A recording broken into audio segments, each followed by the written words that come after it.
Senhor presidente, senhores deputados, senhoras deputadas, eu quero, no dia de hoje, poder continuar uma reflexão que eu havia feito ontem. Ontem eu havia pedido serenidade. Havia pedido que a gente pudesse colocar o Maranhão em primeiro lugar, deputado Arnaldo Melo, nas discussões sobre o futuro do Estado. E hoje eu venho mais uma vez pedir algo que é raro nos tempos que a gente vive, de urgência, de velocidade, que é pedir silêncio, ou mais do que isso, pedir escuta. Escuta verdadeira, deputado Najib, escuta com humildade. Hoje, deputada Andréa, todos querem falar. Mais do que isso, deputada Adelmo, a gente quer gritar, ocupar, dominar o espaço público, com palavra, vídeo, opinião definitiva, mas poucos se permitem o ouvir. Ouvir quem já viveu mais, quem já viu o tempo passar, quem já construiu vitória, quem já amargou derrota e aprendeu a duras penas que a política não é um jogo de soma zero, mas uma obra sempre inacabada. E eu falo isso pensando antes em dois grandes nomes do nosso tempo. Eu quero falar aqui de Francisco, o nosso Papa, recém-partido, e falar de outro grande nome, que partiu no dia de ontem, Pepe Mujica. Francisco, do alto dos seus 87 anos, nos ensinou que há grandeza na simplicidade, que a fé sem escuta é fanatismo, deputada Mical, e que o poder sem empatia vira tirania. Com a vida dele, ele mostrou que ternura também é um ato de coragem, e que muitas vezes é preciso que a gente desça para elevar os outros, que a gente possa, de fato, servir como Jesus serviu, limpando os pés do outro. Pepe Mujica, também velho, com muito orgulho, ele sempre disse que pobre não é quem tem pouco, mas quem precisa de muito. E que a política, ele sempre disse, precisava de mais jardim e menos palácio.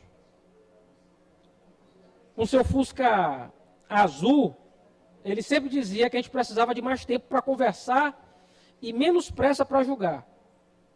Ele doou toda a sua vida, sua juventude, seus anos de cárcere, sua velhice, sua lucidez a uma causa, nunca a ele mesmo. Ambos, Francisco, na Argentina, mas no papado, e Pepe Mujica, no Uruguai, eles não falavam para agradar algoritmos. Eles falavam para tocar consciências. E ambos doaram a sua vida e nos devolveram o que há de mais valioso, a experiência dos cabelos brancos. E é por isso, deputado Arnaldo, que eu respeito muito Vossa Excelência. Por ter mais tempo de política nessa casa, por ser o nosso decano, por já ter vivido praticamente tudo, vitórias, derrotas inesperadas, derrotas inesperadas. E o Maranhão precisa aprender a escutar quem tem cabelo branco. Precisa aprender a escutar os mais velhos. E aqui eu quero fazer uma menção direta ao ex-governador por quem eu tenho enorme admiração. José Reinaldo Tavares, ex-governador do nosso estado, já no limiar da sua vida, já andou muito. São mais de 8 décadas de existência. E a gente sabe que quem tem a felicidade de chegar nesse ponto da vida, sabe que já viveu e terá muito menos vida pela frente do que já viveu. Mas ele é um dos quadros políticos mais experientes do nosso Estado, que tem falado, que tem alertado e que, sobretudo, tem sinalizado para nós que quando os mais velhos falam, não é para provocar, é para prevenir. E eu vi entrevistas que o ex-governador Zé Reinaldo deu essa semana. E ele, que conhece os ritmos da política, disse com clareza, alertava para o que está acontecendo no Estado. No possível rompimento que está a acontecer dentro do grupo que governa o Estado desde 2014, 2015. Óbvio que ele dizia, a política é imprevisível.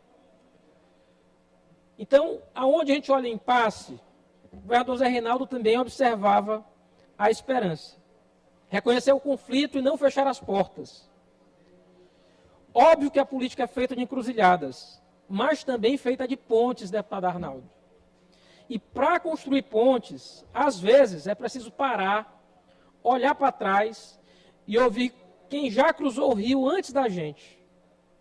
A juventude traz força, mas é a velhice e o tempo, deputado Neto, que traz perspectiva. Por isso eu peço.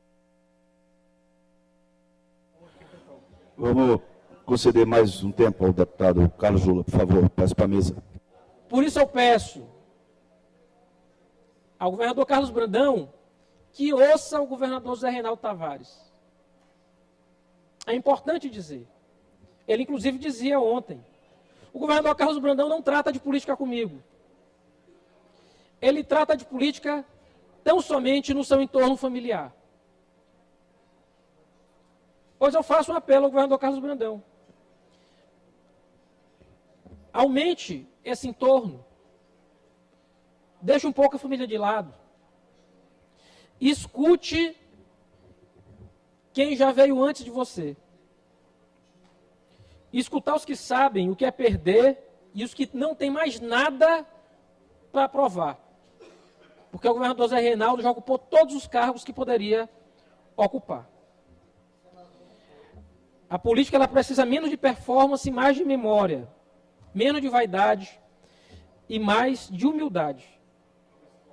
Por isso, eu peço, sabedoria nem sempre está no holofote. Ela está ali, nas vozes mais pausadas, nos gestos mais contidos, nos conselhos que não são impostos, eles orientam.